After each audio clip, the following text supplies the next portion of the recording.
স্নেহস্পৰ্শ আৰু অসম আৰোগ্য নিধি তাৰ লগত প্ৰধানমন্ত্ৰীৰ আয়ুষ্মান ভাৰত আৰু অটল অমৃত অভিযান এই চাৰিটা আমাৰ স্বাস্থ্য বিভাগৰ একোখন ধ্বজাবাহী তথা মমতাময়ী আঁচনি যাৰ জৰিয়তে আমি অসমৰ দুখীয়া দৰিদ্ৰ আৰু আৰ্তজনৰ সন্মুখত বা তেওঁৰ লগত বিপদৰ সময়ত থিয় হ'বলৈ চেষ্টা কৰোঁ। প্ৰধানমন্ত্ৰী আয়ুষ্মান ভাৰত নৰেন্দ্ৰ মোদী ডাঙৰীয়াৰ এক কল্পনা আছিলে আৰু প্ৰধানমন্ত্ৰী নৰেন্দ্ৰ মোদী ডাঙৰীয়াই আৰম্ভ কৰা বিশ্বৰ ভিতৰতে আটাইতকৈ বৃহৎ এই স্বাস্থ্য সেৱা আঁচনিৰ জৰিয়তে দৰিদ্ৰতাৰ সীমাৰেখাৰ তলত বাস কৰা প্ৰতিগৰাকী লোকক প্ৰায় 5 লাখ পৰ্যন্ত প্ৰতি বছৰে চিকিৎসাৰ বাবে সহায় আগবঢ়োৱা হয় আৰু পৰিয়ালৰ যিকোনো সদস্যই এই 5 লাখ টকা বিপদৰ সময়ত ব্যৱহাৰ কৰিব পাৰে। প্ৰধানমন্ত্ৰী আয়ুষ্মান ভাৰত আঁচনিৰ জৰিয়তে প্ৰায় 1700 চিকিৎসা পদ্ধতি ইয়াক সন্নিৱিষ্ট কৰা হয় আৰু ডাঙৰ ডাঙৰ সাৰ্জাৰীৰ পৰা কেটেৰেকৰ দৰে সাৰ্জাৰীলৈকে এই গোটেইবোৰ আমি আয়ুষ্মান ভাৰত আঁচনিৰ জৰিয়তে আমি উপলব্ধ আমাৰ সন্মুখত উপলব্ধ হয়। অসমত আমি আয়ুষ্মান ভাৰত ইন্সুৰেন্সৰ পৰিৱৰ্তে আমি কেশলেছ ট্ৰিটমেণ্টত আমি ব্যৱস্থা কৰি দিওঁ আৰু দুখীয়া আৰ্তজনে এই আয়ুষ্মান ভাৰতৰ কাৰ্ড হাতত লৈ চিকিৎসালয়ত গ'লে যাৱতীয় নিয়ম পালন কৰাৰ পিছত 5 লাখ টকা পৰ্যন্ত চিকিৎসা বিনামূলীয়াকৈ কৰিব পাৰে। এই আঁচনিখন কেন্দ্ৰীয় চৰকাৰৰ মোদী ডাঙৰীয়াৰ কল্পনা বা মানসপুত্ৰ। ইয়াৰ লগতে সমান্তৰালভাৱে আমাৰ ৰাজ্যতো আন এখন আমি আঁচনি পৰিচালনা কৰোঁ যাৰ নাম হ'ল অটল অমৃত অভিযান। এই অটল অমৃত অভিযানৰ জৰিয়তে আমি প্ৰত্যেক বছৰে প্ৰত্যেক ব্যক্তিৰ বাবে নিৰ্দিষ্ট বেমাৰত 2 লাখ টকা পৰ্যন্ত আমি বিনামূলীয়া চিকিৎসাৰ ব্যৱস্থা কৰি দিওঁ। আয়ুষ্মান ভাৰতত পৰিয়ালটোৰ কাৰণে 5 লাখ, অটল অমৃত অভিযানত গাড়ী প্ৰতি 2 লাখ আৰু আয়ুষ্মান ভাৰতত সকলো বেমাৰ হয়, অটল অমৃত অভিযানত নিৰ্দিষ্ট কিছুমান বেমাৰ আমি ট্ৰিটমেণ্ট কৰোঁ, বিশেষকৈ কেঞ্চাৰ, কিডনি, হাৰ্টৰ বেমাৰ এই গোটেইবিলাক। আয়ুষ্মান ভাৰতত অকল দৰিদ্ৰতাৰ সীমাৰেখাৰ তলৰ লোকসকলৰ বাবে এই আঁচনি হয় আৰু অটল অমৃত অভিযানত দৰিদ্ৰতাৰ সীমাৰেখাৰ ওপৰৰ ব্যক্তিও এই আঁচনিৰ সহায় ল'ব পাৰে। অৰ্থাৎ আজি APL হওক BPL হওক বিপদৰ সময়ত আমাৰ ৰাজ্যখনত বিনামূলীয়া বা সিংহভাগ চিকিৎসাৰ দায়িত্ব ৰাজ্য চৰকাৰখনে গ্ৰহণ কৰে আৰু আজি অসমত এক প্ৰকাৰ বহু হিতাধিকাৰী এই দুইখন আঁচনিৰ জৰিয়তে উপকৃত হৈছে। এই দুখন আঁচনিৰ সমান্তৰালভাৱে আমি আৰু দুখন আঁচনি পৰিচালনা কৰোঁ, অসম আৰোগ্য নিধি আৰু স্নেহ স্পৰ্শ। কোনোবা ব্যক্তিয়ে কেতিয়াবা হস্পিটেলত গ'ল, ব্যৱস্থা কৰাৰ সময় নহয়, ততাতয়াকৈ ট্ৰিটমেণ্ট কৰিব লাগে বা লিষ্টেড হস্পিটেলত নহয় আনলিষ্টেড হস্পিটেলত গ'ল, এনেকুৱা ধৰণে দুইখন আঁচনিৰ সহায় নোপোৱা ব্যক্তিক সহায় কৰাৰ বাবে আমি অসম আৰোগ্য নিধি আৰম্ভ কৰিছিলোঁ। বছৰি প্ৰায় 5 কোটিৰ পৰা 8 কোটি টকা ৰাজ্য চৰকাৰে এই আৰোগ্য নিধিলৈ দিয়ে আৰু অটল অমৃত অভিযান আৰু প্ৰধানমন্ত্ৰীৰ আয়ুষ্মান ভাৰত আঁচনিত উপকৃত নোহোৱা জটিল ৰোগত আক্ৰান্ত ব্যক্তিসকলক আমি 3 লাখ টকা পৰ্যন্ত অসম আৰোগ্য নিধিৰ জৰিয়তে আমি সহায় আগবঢ়াওঁ। আজি আমি যদি চাব যাওঁ এই মুহূৰ্তলৈকে আমি 3562 গৰাকী ব্যক্তিলৈ অসম আৰোগ্য নিধিৰ সহায় আগবঢ়াইছোঁ আৰু তাকে কৰিবলৈ যাওঁতে 25 কোটি 45 লাখ টকা আমি ৰাইজৰ মাজত আৰোগ্য নিধিৰ জৰিয়তে বিতৰণ কৰিছোঁ। এই আঁচনি আমি 2012 চনত আৰম্ভ কৰিছিলোঁ, মাত্ৰ 5জন ব্যক্তি উপকৃত হৈছিল, কিন্তু যোৱা 2টা বছৰত বিশেষকৈ 2016-17 চনত আমি একেলগে 2000 ব্যক্তিক এই আঁচনিৰ দ্বাৰা উপকৃত কৰিছিলোঁ আৰু 2019-20 বৰ্ষতো আমি প্ৰায় 300 ব্যক্তিক এই আঁচনিৰ জৰিয়তে উপকৃত কৰিব পাৰিছোঁ। আজি আমি 187 গৰাকী ব্যক্তিলৈ 2,58,37,906 টকাৰ জৰিয়তে আগবঢ়াই আজি আমি এই বছৰৰ অসম আৰোগ্য নিধিৰ প্ৰথম কিস্তি বা প্ৰথম হিতাধিকাৰী আমি আনুষ্ঠানিকভাৱে মুকলি কৰি দিছোঁ। এই আঁচনিখন নিয়মীয়া আঁচনি। কোনোবাই যদি আয়ুষ্মান ভাৰতত সহায় নাপায়, অটল অমৃত অভিযানত সহায় নাপায়, এই আঁচনিখনৰ বাবে আবেদন কৰিব পাৰে। প্ৰতি 3 মাহ 6 মাহৰ মূৰে মূৰে আমি এই আঁচনিৰ হিতাধিকাৰীসকলৰ ধন আমি মুকলি কৰি দিওঁ। আয়ুষ্মান ভাৰত হৈ গ'ল, অটল অমৃত অভিযান হৈ গ'ল, আৰোগ্য নিধি হৈ গ'ল।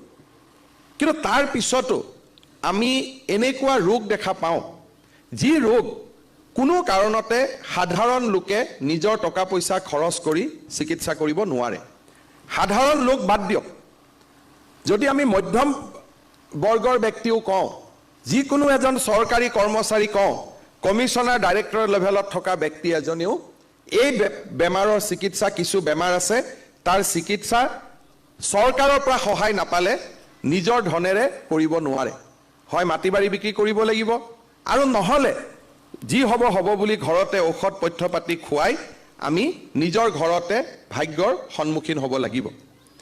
এজন মানুহক যেতিয়া লিভাৰ ট্ৰান্সপ্লান্ট লাগে, এজন মানুহক যেতিয়া বন মেৰু ট্ৰান্সপ্লান্ট লাগে, এনেকুৱা জটিল ৰোগৰ চিকিৎসা কৰাটো সম্ভৱ সাধাৰণ মানুহৰ বাবে হৈ নুঠেগৈ। একোটা লিভাৰ ট্ৰান্সপ্লান্টত কেতিয়াবা 30 লাখ টকা পৰ্যন্ত খৰচ কৰিবলগীয়া হয়। এই পুঁজি প্ৰধানমন্ত্ৰীৰ আয়ুষ্মান ভাৰতৰ পৰাও পোৱা নাযাব, অটল অমৃত অভিযানৰ পৰাও পোৱা নাযাব, বা আৰোগ্য নিধিৰ পৰাও আমি 3 লাখ টকাহে সহায় কৰিব পাৰোঁ। এই জটিল অথচ অতিকে খৰচী চিকিৎসাৰ সহায় হ'ব পৰাকৈ আমি স্নেহ স্পৰ্শ নামে আৰু এটা আঁচনি আমি আৰম্ভ কৰিছিলোঁ। এই স্নেহ স্পৰ্শ আঁচনিটো আমি প্ৰাপ্তবয়স্ক মানুহক ইয়াত ল'ব পৰা নাই, কাৰণ বহুত টকাৰ প্ৰয়োজন। কিন্তু যাৰ ভৱিষ্যত আছে, আজি আমি 60 বছৰৰ ব্যক্তি এজনক যদি ট্ৰিটমেণ্ট কৰোঁ, 50 বছৰৰ ব্যক্তি এজনক যদি ট্ৰিটমেণ্ট কৰোঁ, তেওঁ আৰু 30 বছৰ জীয়াই থাকিব। সমাজে তেওঁৰ পৰা 30 বছৰৰ সেৱা পাব। কিন্তু 7 বছৰ 5 বছৰ ল'ৰা এজনক যদি আমি চিকিৎসা কৰোঁ, সমাজে তেওঁৰ পৰা অহা 60-70 বছৰ সমাজ তেওঁৰ পৰা উপকৃত হ'ব। আৰু সেইকাৰণে আমি চিন্তা কৰিছিলোঁ যে সকলোকে নোৱাৰিলেও আমাৰ ভৱিষ্যত প্ৰজন্ম, যিসকলৰ সুস্থ জীৱনে সমাজলৈ বহুত পৰিৱৰ্তন আনিব পাৰে, কোনোবা ডাক্তৰ হ'ব, কোনোবা ইঞ্জিনিয়াৰ হ'ব, কোনোবা বিজ্ঞানী হ'ব, কোনোবা শিক্ষক হ'ব, আৰু সমগ্ৰ জীৱনটো সন্মুখত পৰি আছে, যোনে সমাজখনক ভাল কৰিব পাৰে, সমাজখনক বৰঙণি যোগাব পাৰে। 80 বছৰীয়া মানুহ এজনকো ট্ৰিটমেণ্ট লাগে, মোকো ট্ৰিটমেণ্ট লাগে। কিন্তু আমি সমাজক দিব পৰাৰ আমাৰ সময়বোৰ পাৰ হৈ গ'ল, বা পাৰ হোৱাৰ পথত প্ৰডাক্টিভ ইয়াৰবিলাক আমি এৰি থৈ আহিছোঁ। কিন্তু শিশু এজনৰ বাবে সমগ্ৰ জীৱনটো সন্মুখত পৰি আছে। শিশু এজন ভগৱানৰ সকলো গুণ শিশুৰ গাত থাকে, আৰু শিশুসকলক আমি ভগৱানৰ আন এক স্বৰূপ বুলি আমি গণ্য কৰোঁ। আৰু সেইবাবে ৰাজ্য চৰকাৰে স্নেহ স্পৰ্শ নামে আৰু বহুত সময়ত নাম নোহোৱাকৈ আমি কেইখনমান আঁচনি ৰূপায়ণ কৰি আহিছিলোঁ। এখন হৈছে ল'ৰা ছোৱালীৰ যেতিয়া হৃদয়ত, হাৰ্টত ছিদ্ৰ থাকে, অৰ্থাৎ জন্মতে যেতিয়া আমাৰ হৃদপিণ্ডটো বিভিন্ন কাৰণত কম্প্ৰমাইজ হয়, অৰ্থাৎ সাধাৰণ মানুহৰ দৰে নহয়, ক'ৰবাত বিসংগতি থাকে, তেনেকুৱা শিশুসকলক আমি ভাৰতৰ বিভিন্ন হস্পিটালত লৈ যাওঁ, তেওঁলোকক আমি চিকিৎসা কৰোঁ, আৰু তেওঁলোকক আমি পুনৰ সুস্থ এটা জীৱন দিয়াৰ বাবে প্ৰচেষ্টা কৰোঁ। তাৰ লগত আমি আৰু এটা কাম কৰি আছিলোঁ, সেইটো হ'ল যে এনেকুৱা কিছু ৰোগ আছে য'ত বন মেৰু ট্ৰান্সপ্লান্ট কৰিলে সেই শিশুটো সুস্থ হৈ উঠে। সেই বন মেৰু ট্ৰান্সপ্লান্টৰ কামো আমি কৰি আছিলোঁ। বহু ক্ষেত্ৰত লিভাৰ বেয়া থাকে শিশুৰ, মাক দেউতাকে লিভাৰ ডনেট কৰে, কিন্তু লিভাৰ ট্ৰান্সপ্লান্ট কৰিবলৈ বহুত খৰচ লাগে। সেই লিভাৰ ট্ৰান্সপ্লান্টটো আমি বিনামূলীয়াকৈ কৰি আছিলোঁ। ব্লাড কেঞ্চাৰৰ চিকিৎসা আমি বিনামূলীয়াকৈ কৰি আছিলোঁ। নিউৰলজিকেল ডিফেক্ট, টিউমাৰ আৰু ককলিয়াৰ ইমপ্লেণ্ট, কাণেৰি শুনিবৰ কাৰণে এনেকুৱা বহুত টকাৰ প্ৰয়োজন। একোটা চাৰ্জাৰীৰ বাবে 4 লাখ টকাৰ পৰা 25-30 লাখ টকালৈকে প্ৰয়োজন। তেনেকুৱা কামবিলাক আমি খুব নীৰৱে এই কামবিলাক আমি কৰি গৈ আছিলোঁ যাতে ৰাইজ সমাজ আৰু আমাৰ শিশুসকল উপকৃত হ'ব পাৰে আপোনালোক আচৰিত হ'ব যে আজিৰ দিনটোলৈকে আমি ৭,৬৬৯ গৰাকী শিশুৰ আমি হৃদয়ৰ অপাৰেশ্যন কৰি আমি তেওঁলোকক এটা সুস্থ জীৱনৰ পথত আগবঢ়াই লৈ যাবলৈ সক্ষম হৈছোঁ ৭,০০০ প্ৰায় ৮,০০০ হ'ব আৰু এই ৮,০০০ শিশুক সুস্থ কৰিব যাওঁতে আমাৰ ৰাজ্য চৰকাৰে প্ৰতিজন শিশুৰ বাবে ২, ৩, ৪, ৫ কোনোবা ICUত আছে যদি ১০-১৫ লাখ টকালৈকেও আমি খৰচ কৰিছোঁ এটা ভাবিব নোৱাৰা আঁচনি যিটো ভাৰতৰ কোনো ৰাজ্যই কৰিব পৰা নাই ৮,০০০ শিশুক আমি আজি হৃদপিণ্ডৰ বা CHD আমি অপাৰেশ্যন কৰিব পাৰিছোঁ ইয়াৰ মাজতে আমি ৫০ গৰাকী শিশুৰ বন মেৰু ট্ৰান্সপ্লান্ট কৰিছোঁ ৫ গৰাকী শিশুৰ আমি লিভাৰ ট্ৰান্সপ্লান্ট কৰিছোঁ ভাৰতৰ কোনো ৰাজ্যতে বিনামূলীয়াকৈ এনেকৈ কৰাৰ আঁচনি কোনেও আজিলৈকে কৰা নাই এই আঁচনিবোৰ চলাই থাকোঁতে আমি দেখা পাওঁ যে মানুহৰ মাজত এই আঁচনিবিলাকৰ বিষয়ে গম নোপোৱা কাৰণে বহুত লোকে টিভি ষ্টেচনবিলাকৰ ওচৰত যায় টিভি ষ্টেচনবিলাকত টক শ্ব' হয় কোনোবাই অলপ সাহায্য আগবঢ়ায় আৰু যিমান চিকিৎসাৰ কাৰণে পুঁজি লাগে সিমান যোগাৰো নহয় আৰু শেষত শিশুজন কৰবাত ভাল হয় কৰবাত ভাল নোহোৱাকৈ থাকি যায় কাৰণ সমাজে সহায় কৰিব পাৰে কিন্তু বাৰে বাৰে আমাৰ সমাজত কিমান ধনী মানুহ আছে যে ব্যক্তিগত টকা দান কৰিব পাৰে আমাৰ প্ৰচাৰ মাধ্যমেও বহুত বৰঙণি আগবঢ়ায় তেওঁলোকেও চেষ্টা কৰে কিন্তু ৫০ গৰাকী লোকক যদি বন মেৰু ট্ৰান্সপ্লান্ট লাগে ৭,০০০ ৮,০০০ শিশুক যদি হৃদপিণ্ডৰ অপাৰেশ্যন লাগে এইটো ব্যক্তিগত প্ৰচেষ্টাৰে সম্ভৱ নহয় সেইকাৰণে এটা আঁচনিৰ নাম দি